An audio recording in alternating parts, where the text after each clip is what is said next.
Well, hello, boys and girls. Do you even know what time it is? Remember that in the 80s and 90s? I think it was the 90s.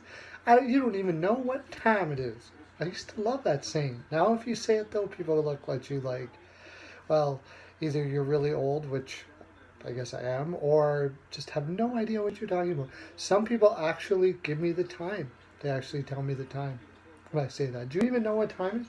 Oh, yes, I do. No! Nobody gets it anymore. It's when I feel like 8 o'clock. That's what it is. And it's playoff time, boys and girls. Second round. Second round of playoffs. I already did the Nashville Winnipeg. Told you who's going to win that one. Oh, Stay Well Lube, Honey's Body Lube. It's the best there. I said it. And we're going to go Vegas and San Jose today. Yes, because I like me some Vegas. Uh, you can't put a when they look back on the history books, there's just gonna be like Vegas, and then underneath is gonna be like the people that do that little thing with the emoji, like they actually take the time to do it. It's impressive. Whatever that is, like that. That's what it's gonna be, and people are gonna be like, "What's the emoji thing?" Just like what time it? What do you know what time it is? It's gonna be the same thing. You're not gonna get it, but okay. Enough of this already. Let's get to the hockey. Las Vegas, I've gone through this team like over and over and over. The thing that I've said all along this year is the main reason, there's two reasons. First of all, fantastic coaching who has these people believing in themselves, never looking down on themselves. If you watch their games, you never see them hang their head. Their top two lines of Marchessault, Carlson, Riley Smith. What is Carlson doing getting 43 goals? I'd like to see if he actually does that again next year.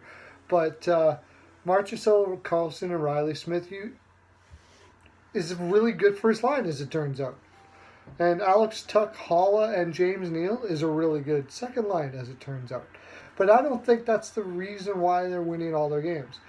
Next, they had Tatar in there. They've been pulling him out. They're going to pull him out for Perron, Eakin, and Ryan Carpenter. And you're like, who? Who's Ryan Carpenter?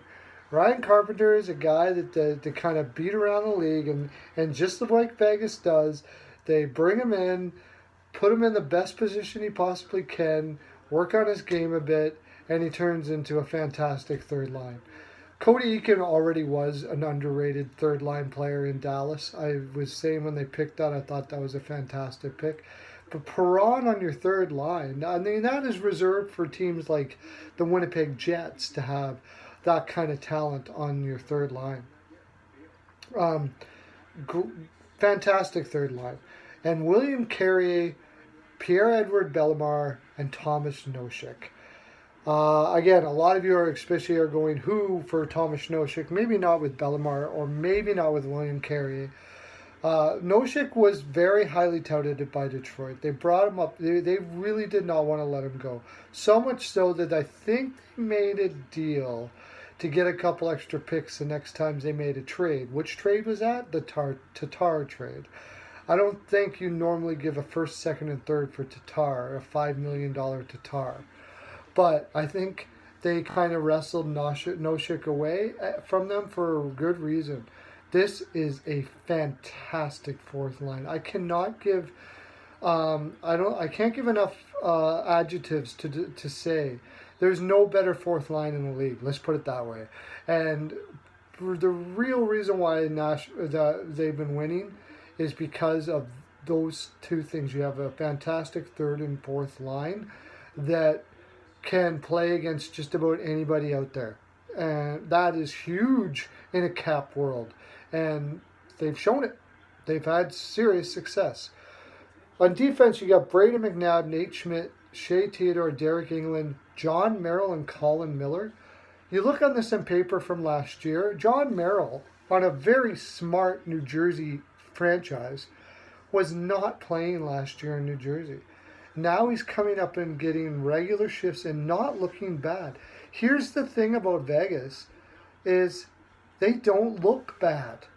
Even when they throw Brad Hunt in there or Lucas Spiza, this defense does not look bad when they play. They're simply playing with a heck of a lot of confidence. They look very good. On paper, though, this shouldn't be. Derek England is 36 years old, has barely played top four minutes in his whole career. Here he is playing top 4 minutes, and when you watch, it's no fluke. He's playing excellent. It's like magic. It's seriously, it's amazing what Gallant has got out of this team. Anyways, I can't just keep on gloating on that. I got to talk about the San Jose Sharks. Don't I, boys and girls? Yes. The San Jose Sharks basically won. I didn't even talk about Vegas taking LA. I said that they were going to take LA, not in a sweep, but it was just speed, speed, speed. LA's too slow. It was obvious before it even started. Now you're playing against a faster San Jose team. Not a super fast one, but faster. Getting Evander Kane for San Jose was enormous. I actually thought Buffalo might make the playoffs last year based on the fact that Kane is such a beast. And people are seeing it now. San Jose is probably going to throw a boatload at this guy, and they sure should.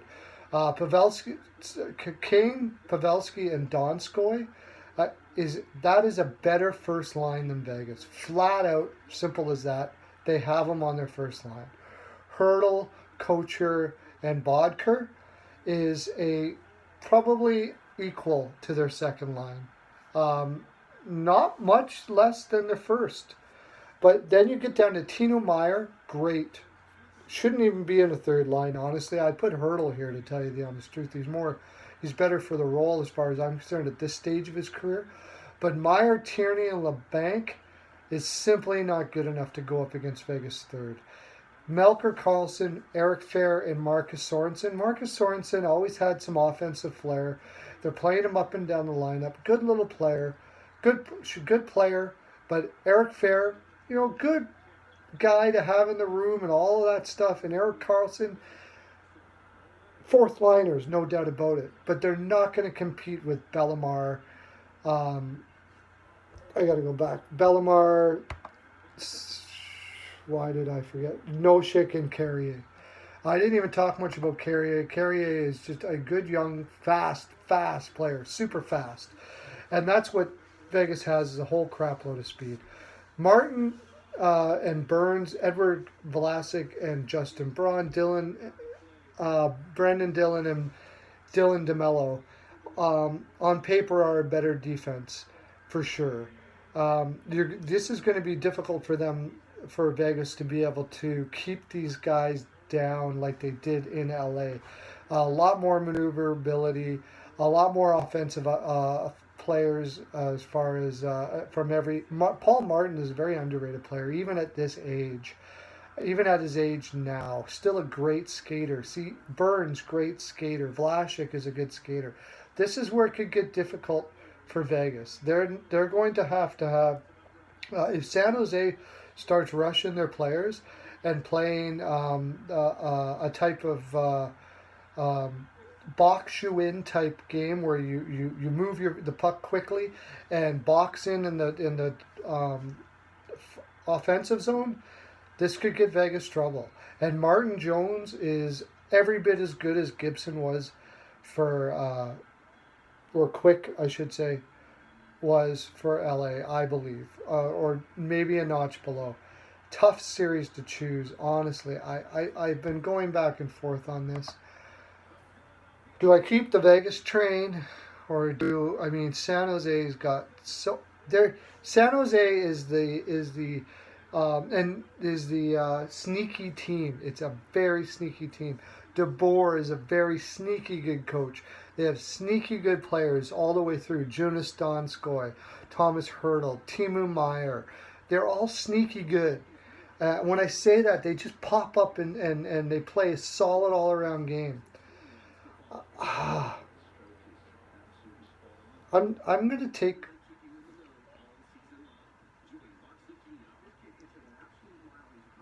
I'm going to take Vegas in 7. Okay? I said it.